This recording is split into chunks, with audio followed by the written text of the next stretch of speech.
தினம் தினம் திருநாளை யூடியூப் சேனல் நேயர்களுக்கு வணக்கம்.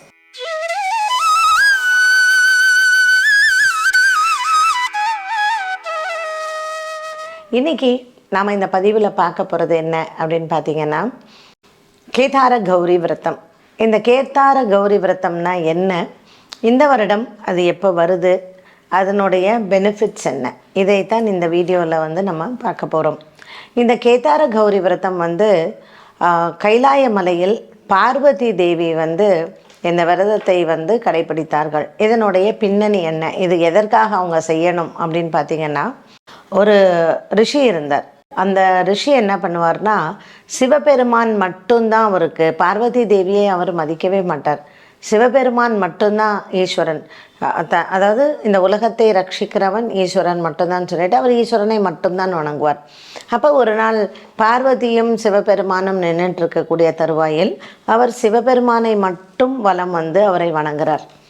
உடனே இது பார்வதி தேவிக்கு ஒரு மிகப்பெரிய இன்சல்ட்டு. நம்ம அவர் கூட நிற்கிறோம், ஆனால் நம்மளை கொஞ்சம் கூட மதிக்கவே இல்லை பாருன்னு சொல்லி அவர் சிவசிவான்னு அவர் பூஜையை பண்ணிவிட்டு அவர் கிளம்பிடுறார். உடனே பார்வதி தேவி ரொம்ப மனசு வருத்தப்பட்டு அழறா. உடனே சிவபெருமான் கேட்குறார், நீ ஏன் அழற இதுக்கு அப்படின்னு. இல்லை, நான் கண்டிப்பாக இதற்கு நான் ஒரு தீர்வு பார்க்கணும். எனக்கு நீங்கள் உடலில் ஒரு பாதியை கொடுக்க வேண்டும். நான் சிவன் இல்லையல் சக்தி இல்லை, சக்தி இல்லையல் சிவம் இல்லை அப்படிங்கிறது எனக்கு வேணும். அப்படிங்கும் பொழுது நீ கேதார மலைக்கு போ. கேதார மலையில் கௌதம மகரிஷி இருக்கார். அந்த கௌதம மகரிஷி உனக்கு இதற்கான விடையை சொல்லுவார் அப்படின்னு சொல்லிட்டு கைலாய மலையிலேருந்து அவங்க கேதார்நாத், இப்போ இருக்கு இல்லையா கேதாரம், அந்த கேதார்நாத்துக்கு அவங்க வராங்க. அது இப்போ நம்ம ஃபுல்லாக அது பனியாக இருக்கு இல்லையா, அப்போ தேவி வரக்கூடிய இதில் முழுக்க முழுக்க பச்சை பசேல்னு அந்த வயல் சார்ந்த இடங்களாக இருந்தது. உடனே தேவி அங்கே கௌதம மகரிஷியை தேடி போகிறாள். கௌதம மகரிஷி சொல்கிறார், இது நீ இந்த கேதார மலையில் கேதார கௌரி விரதம் அப்படிங்கிறத நீ அனுஷ்டிக்கணும். இந்த கேதார கௌரி விரதம் அனுஷ்டிக்கிறச்சே சிவபெருமான் உன் முன்னாடி தோன்றி என்ன வரம் வேணும்னு கேட்பார். உன்னுடைய உடலில் எனக்கு பாதி வேணுங்கிற வரத்தை நீ வாங்கிக்கோ அப்படின்னு சொல்கிறார். உடனே இது என்னைக்கு ஆரம்பிக்கணும் அப்படிங்கும் பொழுது, நவராத்திரியில் வரக்கூடிய இப்போ புரட்டாசி மாதம் மாகாளய அமாவாசை வருது இல்லையா, இந்த மாகாளய அமாவாசையிலேருந்து 8வது நாள் அது அஷ்டமின்னு சொல்கிறோம். இந்த மகாலய அமாவாசையிலேருந்து வர 8வது நாள் அந்த புரட்டாசி வளர்பிறை அஷ்டமியில் ஆரம்பித்து 21 நாட்கள் நீ இந்த விரதத்தை கடைபிடிக்க வேண்டும். அந்த 21வது நாள் என்ன வரும், ஐப்பசி மாதம் வரக்கூடிய அமாவாசை. ஸோ இந்த 21 நாட்கள் நீ இந்த விரதத்தை நீ எடுத்து இந்த பூஜையை செய்யணும்னு சொல்லி கௌதம மகரிஷி சொல்கிறார். உடனே தேவியும் என்ன பண்ணுறா, இந்த நல்ல வயல்வெளியில் லிங்கத்தை பிடித்து வைத்து ஒரு மஞ்சள் கயிறை, அதாவது அந்த லிங்கம் முக்கியமாக நமக்கு பூஜைக்கு கலசம், அந்த கலசத்தில் அந்த தேங்காய் வைக்கிறாங்களே அதில் கண்டிப்பாக ஒரு மஞ்சள் கயிறு வைக்கணும். அப்போ தேவி என்ன பண்ணுறான்னா, ஒவ்வொரு நாளும் சிவனுக்கான அஷ்டோத்திரம் படிக்கும் பொழுது அஷ்டோத்திரம் படித்து முடிச்சுட்டு முதல் நாள் அந்த மஞ்சள் நூலில் ஒரு முடிச்சு போடுறா. அப்புறம் பூஜை பண்ணுறா. நெய்வேத்தியம் பச்சரிசியும் வெல்லத்தினால் ஆன அதிரசம், இதைத்தான் நைவேத்தியம் செய்ய வேண்டும். அப்புறம் அடுத்த நாள் திரும்ப பூஜை பண்ணி சிவபெருமானுக்கு உண்டான அஷ்டோத்திரத்தை சொல்லி எந்த விதமான அதாவது அன்னைக்கு ஃபுல்லாக விரதம் அப்படிங்கிறது உணவருந்தாமல் அப்படின்னு, பட் 21 நாட்களும் முழுக்க உணவருந்தாமல் நம்மளால் இருக்க முடியாது. ஸோ இப்படி ஒவ்வொரு நாட்களும் அந்த பூஜை முடிஞ்சோடனே ஒவ்வொரு முடிச்சா போட்டு 21 முடிச்சு அந்த கயிறில் இருக்கும். அதை வீட்டில் இருக்கக்கூடிய பெரியவர்கள்ட்ட கொடுத்து, லேடிஸ் அவங்களுடைய சுமங்கலி பாக்கியம் அதிகரிக்கணும், என்றைக்குமே கணவன் நம்மளை பிரியாமல் இருக்கணும், கணவனுக்கு நீடித்த ஆயுள் வரணும் தான் இந்த கேதார கௌரி நோன்பு விரதம் இருக்காங்க. ஸோ இது அமாவாசையில் வர்றது தான். சில நாள் பார்த்திங்கன்னா தீபாவளியும் அமாவாசையும் ஒரே டைமில் வரும்.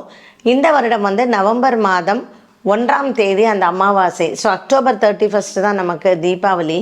தீபாவளிக்கு மறுநாள் இந்த நோன்பு. இந்த நோன்பு 21 நாட்கள் இப்போ இருக்கிறது சாத்தியம் இல்லை.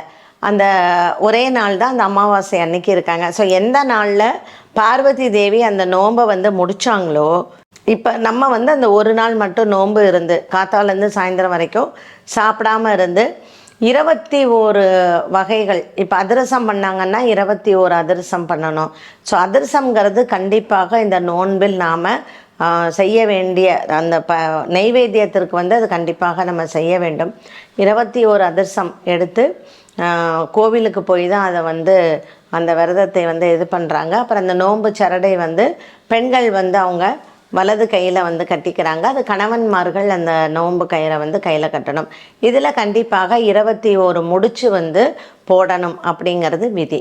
ஸோ இந்த கேதார கௌரி விரதம் பார்வதி தேவி இறந்து 21வது நாளான அந்த ஐப்பசி அமாவாசை தினத்தில் சிவபெருமான் தோன்றி என்ன வரம் வேணும் கேள் அப்படிங்கும் பொழுது சுவாமி வந்து தன்னுடைய இடபாகத்தை கொடுக்கிறார்.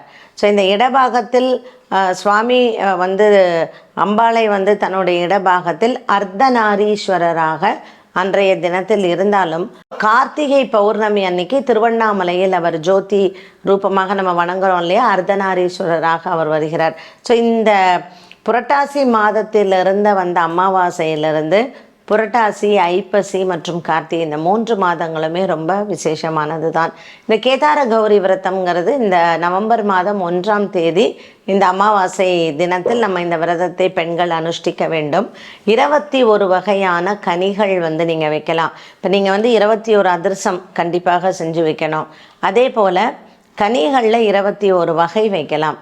இப்போ நீங்கள் தனித்தனியாக கொய்யாப்பழம் 21, ஆப்பிள் 21 இப்படி தனித்தனியாக வைக்கலாம். அப்படி இல்லைன்னா ஆப்பிளில் 1, வாழைப்பழத்தில் 1, கொய்யாப்பழத்தில் 1 அப்படி 21 வகை கனிகளையும் வைக்கலாம். இது நம்மளுடைய இஷ்டம்தான். ஸோ இந்த 21 வகைகள் பலகாரங்களோ அல்லது 21 அதிரசங்களோ இது எல்லாமே நம்ம செஞ்சு தேவியை பூஜை பண்ணுறதுங்கிறது இந்த கேதார கௌரி விரதத்தினுடைய மகிமை. இந்த விரதம் இருக்கிறதுனால என்ன, இது வந்து வருஷம் எப்படின்னா இந்த நோன்பு இருக்கிறவங்க இந்த கௌரி நோன்புன்னு சொல்லுவாங்க. இந்த கௌரி நோன்பு எந்த குடும்பத்தில் இருக்கிறதோ, இப்போ கல்யாணம் பண்ணி வந்தாங்கன்னா மருமக வந்து அந்த நோன்பை எடுத்து வந்து செய்யணும். ஸோ இது எந்த குடும்பத்தில் இதனுடைய வழக்கம் இருக்கோ அது கண்டிப்பாக அந்த வழக்கத்தை நிறுத்தாமல் செய்ய வேண்டும். பெண்களுக்கு வந்து காலையிலேருந்து சாயந்தரம் வரைக்கும், அதாவது சூரிய உதயத்திலிருந்து சூரிய அஸ்தமனம் வரைக்கும் அவங்க எதுவுமே சாப்பிடாமல் இருந்து சாயங்காலம் அந்த சூரியன் அஸ்தமிக்கக்கூடிய வேளையில் கோவிலுக்கு சென்று அவங்களுடைய விரதத்தை முடித்து கொண்டு தேவிக்கு இது எல்லாம் கோவிலில் வந்து நெய்வேத்தியம் செய்து பின்னர் வீட்டுக்கு வந்து அவங்க வந்து உணவு அருந்துவது அப்படிங்கிறது தான் இந்த விரதத்தினுடைய முறை. அப்புறம் இந்த கதையும் வந்து படிப்பாங்க. இந்த கேதார கௌரி விரதத்தினுடைய கதை, இந்த கதையும் படித்து இந்த நெய்வேத்தியங்களையும் செய்து சுவாமியை வந்து வணங்கினால் நமக்கு வந்து நல்ல ஒரு சுமங்கலி யோகம் கிடைக்கும். பெண்களுக்கு மாங்கல்ய பலம் அதிகரிக்கும். திருமணம் ஆகாத பெண்களும் இந்த கௌரி நோன்பை வீட்டில் வந்து அவங்க கும்பிடலாம். பட் இந்த கயிறு கையில் கட்டிக்கிறதுங்கிறது திருமணமான பெண்கள் மட்டுமே இந்த கயிறை கட்டி அனுஷ்டிப்பதுங்கிறது இந்த நோம்பினுடைய சிறப்பு. ஸோ இந்த கேதார கௌரி விரதம் இந்த வருஷம் நவம்பர் மாதம் 1ஆம் தேதி வருது. நீங்களும் இந்த கேதார கௌரி விரதத்தினுடைய மகிமை அந்த கதையை அன்றைய நாளில் படித்து தேவியின் அனுகிரகத்தை பெறலாம். என்ன நேயர்களே, இன்றைய பதிவில் வந்து கேதார கௌரி விரதத்தினுடைய மகிமையும் அந்த விரதத்தை எப்படி நம்ம வந்து அதை எடுத்து செய்யணும் அப்படிங்கிற ஒரு சின்ன டிப்பும் வந்து நம்ம பார்த்தோம். மீண்டும் உங்களை ஒரு நல்ல பதிவில் சந்திக்கும் வரை நன்றி, வணக்கம். இந்த தினம் திருநாளே அப்படிங்கிற இந்த யூடியூப் சேனல் வந்து நிறைய ஆன்மீக தகவல்கள், அப்புறம் நிறைய ஆன்மீக விஷயங்கள், ஜோதிட சம்மந்தப்பட்ட விஷயங்கள் இது எல்லாமே உங்களுக்காக இந்த யூடியூப் சேனலில் இருக்கும். அதனால் மறக்காமல் லைக் பண்ணுங்கள், ஷேர் பண்ணுங்கள், சப்ஸ்கிரைப் பண்ணுங்கள்.